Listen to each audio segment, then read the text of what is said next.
মাছের বিনুনি কচুরি, বিনুনি ঠিক হচ্ছে না, নিন্দুকেরা বলবে যেটা হয়নি, তবে সবই তো পেটে যাবে। দেখতে ভালো হলেই হলো আর খেতে ভালো হলেই হলো, পারফেক্ট না হলেও চলবে। ও 30 টাকা কেজি মাছ বাবু ভেয়ে খাবে গো, জল দিয়ে বেশি করিস না, 8টা বাজে দেরি করিস না, 8টা বাজে দেরি করিস না।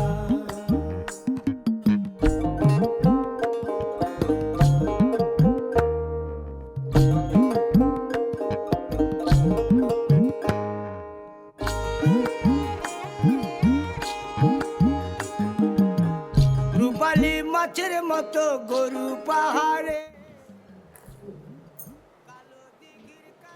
আমার কাছে যা খেতে ভালো সেটা দেখতেও ভালো, কোনো প্রবলেম নেই, ফাটাফাটি হয়েছে।